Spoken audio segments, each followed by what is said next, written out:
கடந்த கால ஆட்சியிலும் சரி, அதுக்கு முன்னாடி நீங்க அமைச்சராக இருந்த போதும் சரி, வண்டல் மண் அள்ளுவதற்கு எந்த நிபந்தனையும் இல்லாம விவசாயிகள் முழுமையா வண்டல் மண் எடுத்துட்டு இருந்தாங்க. இப்ப ஏன் இவ்வளவு நிபந்தனைகள் விதிக்கப்பட்டிருக்கு? இல்ல இல்ல, நிபந்தனைகள் அல்ல. அவங்க மண் எடுக்கிறதுக்கு ஒரு மாசமா போராடி இருக்காங்க. இருங்க, நான் சொல்லி முடிச்சு அவங்களுக்கா சொல்லாதீங்க, நான் சொல்லி முடிக்கிறேன். அது என்ன கண்டிஷன்ஸ் நம்ம போட்டோம்னு உங்களுக்கு தெரியுமா? விவசாயம் இல்ல இல்ல, நான் கேட்கிறேன். அவங்க சொல்றதுக்கு நீங்க அதையே திருப்பி ரிப்பீட் ஆகக்கூடாது. விவசாயிகள் யார் வேண்டுமானாலும் அங்க இருக்கிற விஓ மூலமாக கடிதங்கள் பெற்று வந்து மண்ணை எடுத்துக்கொள்ளலாம் என்று சொன்னோம். ஆனால் ஒரு முறை நூற்றுக்கணக்கான லோடுகளை 10-20 நிமிடத்திற்கு ஒரு முறை அந்த லாரியில் வந்து சென்றது உங்களுக்கு தெரியும். ஆகவே இந்த கண்டிஷன்ஸ் எல்லாம் போட்டோம். விவசாயிகள் எங்கே எடுத்து செல்லலாம் என்பது இப்போது எல்லோரும் சுமூகமாக எடுத்து செல்ல இருக்கிறது. விவசாயத்துக்கு மட்டும்தான் அதை பயன்படுத்த வேண்டும் சொல்லி இருக்கிறோம். இதை விற்பனைக்கு பயன்படுத்தக்கூடாது. ஒருவர் மட்டும் இருவர் அப்படி ஒரு 10 பேர் செட் பண்ணக்கூடாதுங்கிறது எங்களுடைய நோக்கம். இப்போது எந்த பிரச்சனையும் கிடையாது. ஒன்று. இரண்டாவதாக வனத்துறைக்குள் வந்துதான் செல்ல வேண்டும். அது அரசு இருக்கின்ற சாலைகளிலோ நத்தத்திலேயோ செல்ல முடியாது. வனத்துறையின் மூலமாக செல்கிற போது அதற்கு பாதுகாப்பு வேண்டி இருக்கிறது. மாலை நேரங்களில் நீங்கள் பார்க்கணும், ஆணைகள் அதிலே அந்த வழித்தடத்திலே வெளியே வந்து தண்ணீர் குடித்து விட்டு செல்கிற நிலையும் நீங்கள் பார்க்கிறீர்கள். ஆகவே எந்த கண்டிஷன் நாங்கள் போடவில்லை. இது வரைக்கும் நீங்க சொன்ன மாதிரி போன முறை எப்படி நடந்ததுன்னு எனக்கு தெரியாது, சொல்லக்கூடாது. அதுக்கு முன்னால எங்களுடைய ஆட்சி காலத்தில் என்னென்ன நடந்தது, என்னென்ன கான்ட்ராக்ட் எடுத்தாங்க, எத்தனை பேர் சண்டை போட்டாங்கன்னு எங்களுக்கு தெரியும். அதெல்லாம் சொல்லக்கூடாது. நாங்கள் சொல்றது சரியா இருக்கு. இப்போ சரியாக தெளிவாக அது நடைபெற்று கேள்வி கேட்டதுனாலதான் வந்து லஞ்ச ஒழிப்பு ரெய்டு பண்ணியிருக்காங்க.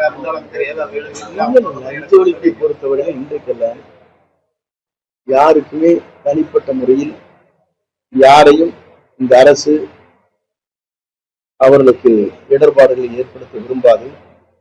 அதைத்தான் நம்முடைய முதல்வர்கள் தெளிவாக சொன்னார்கள். எல்லோருடைய கருத்தை நான் ஏற்றுக்கொள்வேன், நல்ல கருத்துக்களை நான் உருவாக்கிக் கொள்வேன், அந்த கருத்துக்கள் அனைத்தும் அங்கே மக்களிடத்தில் எடுத்து செல்வேன் என்று சொன்னார்கள். அதுல எந்த குறையுமே கிடையாது. அவர் வேறு எங்க பேசினாரு, நம்மளை அட்டாக் பண்ணி பழிவாங்கும் இல்லை. இங்க பேசினார் பழிவாங்க. நீங்க 2வது கொஸ்டின் கேட்க முடியும். அது மாதிரி இல்ல. இதற்கு முன்னாலே ஒரு வீட்டுல ரைட் நடந்திருக்கு தெரியுமில்ல. இன்கம் டாக்ஸ் யாருக்கு கொடுப்பாங்க? இந்த income tax vigilance anti corruption தான் கொடுப்பாங்க. ஒரு தமிழக அரசா இருந்தாலும் சரி, வேற கர்நாடக மாநிலம் இருந்தாலும் கேரளாவில் இருந்தாலும் எடுத்து முடித்ததற்கு பிறகு அவருக்கு ஒரு குறிப்பிட்டதற்கு மேல செய்ய முடியாது. அவன் வந்து ஒப்படைக்கிறது இங்க இது எப்படி இது நடந்துருக்கு நீங்க கொடுங்கன்னு சொல்லி ரிப்போர்ட் கொடுப்பாங்க. இது உங்களுக்கு தெரியும் தெரியாதா? அதுதான் நிறைய டேமேஜ் ஆகி ஒண்ணும் இல்லாத இருக்குன்னு சொல்லிட்டு கம்ப்ளீட் பண்ண முடியாது விட்டாங்க. அதுதான் நிதி கேட்டிருக்காரு நம்முடைய மாவட்ட வனத்துறை அலுவலர் அவர்கள். இதுக்கு வந்த அன்னைக்கு எனக்கு 3வது நாள் சந்திக்கும் போது ரிப்போர்ட் கொடுத்துட்டு போயிட்டாரு. இது இவ்வளவு எஸ்டிமேட் இருக்குது, கொஞ்சம் வாங்கி கொடுத்தீங்கன்னா நல்ல முறையில் அதை பயன்படுத்தினா அவங்க வந்து எதிர்காலத்தில் அங்க இருக்கிற வனத்திலே வாழ்ந்தவர்கள் எப்படி வாழ்ந்தார் என்பது, படிப்படியாக எப்படி உயர்ந்தார் என்பது எல்லாமே அங்க இருக்குது. ஆகவே அங்க இருக்கிற இது வந்து நீங்க சொன்ன மாதிரி ஆடிட்டோரியம் இருக்குது, எல்லாமே மியூசிக் இருக்கிறது, எல்லாம் பயன்படுத்த வேண்டும் சொன்னால் அதுக்கு நிதிகள் பற்றாக்குறையாக இருக்கிறது. முழுமையை பெறவில்லை. எங்கள் ஆட்சிக்கு பிறகு அப்படியே முடிவுகளா பண்ணிவிட்டாங்க. உங்களுக்கு தெரியுமில்ல. இல்ல இல்ல, நாங்க எங்க ஆட்சிக்கு பிறகு திண்டுக்கல் செய்வதா தனியா சொல்லாதீங்க. எங்களுடைய ஆட்சிக்கு பிறகு நிறுத்தப்பட்டதை சுருக்கமா முடிஞ்சு வைக்கணும். அப்ப நீங்க இருந்தீங்களா, அங்க இருந்து இந்த கொஸ்டினே கேட்கக்கூடாது. நீங்கள பிரஸ் எல்லாம் எங்கள் ஆட்சிக்கு பிறகு அதை நிறுத்தப்பட்டனா இப்போது அதை துவங்க இருக்கிறோம். மழைக்காலங்கள்ல வந்து இந்த பாதிப்புகளை தடுக்கிறதுக்கு இந்த பேரிடர் மேலாண்மை துறை வந்து எந்த மழைக்காலங்கள்ல வந்து வெள்ள பாதிப்பு தடுக்கிறதுக்கு இந்த வருவாய்த்துறை மேம்பாடு பேரிடர் மேலாண்மை துறை வந்து எந்த மாதிரி எப்போது எங்களுடைய பொறுத்தவரையிலும் இப்போது இருக்கிற நிலை இங்கே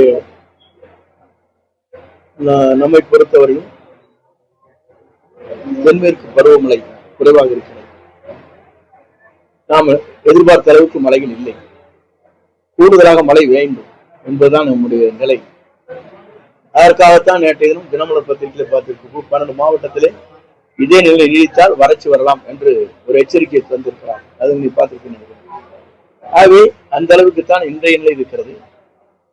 நார்த் மான்சூன் என்று சொல்வார்கள். அப்படி வருகிற போது எப்படி வெள்ளம் வரப்போகிறது, மழை பெய்ய போகிறது என்பதை நம்மால் யூகிக்க முடியாது.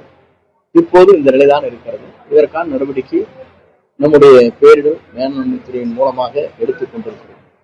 பவன் சார் வந்து ஊருக்குள்ள புகாம இருக்கிறதுக்காக கர்நாடக மாநிலத்தில் இருக்கிற மாதிரி ரயில்வே தண்டவாளங்களை போடுறோம்னு சொல்லி மக்கள் கோரிக்கை இருக்கிறாங்க. எப்படின்னு சொல்லி நடைமுறைப்படுத்துவது என்பது வேறு. கர்நாடகத்தில் குறிப்பிட்ட வனவளங்கள் தான் அங்க இருக்கிறது. யானை குறைவு. அதிகமாக இந்தியாவிலே இருப்பது நம்முடைய தமிழ் மாநிலத்தில் மட்டும்தான், இங்கேதான் அதிகம். அதுவும் குறிப்பாக இங்க இருக்கிற சத்தியமங்கலம் வட்டத்தில் இந்த இயற்கை சூழ்நிலை அதற்கு சரியாக இருக்கிறது. ஊட்டி அது கிளைமேட் பாத்தீங்கன்னா நல்லா இருக்கு. ஆகவே ஆணையடி இன்றைக்கு 10 ஆண்டுக்கு முன்னாடி இந்த நிலைகள் வேறு, இப்போது இருக்கிற நிலையில் 10 மடங்கு உயர்ந்து இருக்கிறது. இதுதான் நிலை. அதற்கான பாதுகாப்பை நாம் தர வேண்டும் என்று நாம் சிந்திக்கிறோம். குறிப்பிட்ட எல்லை கோடுகளை எப்படி கொண்டு வர வேண்டும் என்பதை நாம் சிந்தித்துக் கொண்டிருக்கிறோம். யானை வழித்தடங்கள் அத்தனையும் சரி செய்ய வேண்டும் என்பதுதான் அந்த அரசுடைய நோக்கம். அதையும் நாம் செயல்படுத்துவதற்கு திட்டங்களை தீட்டி இருக்கிறோம். ஆகவே நீங்களும் சுகமாக இருப்பீர்கள், வனவிலங்குகளும் பாதுகாக்கப்படும். நன்றி.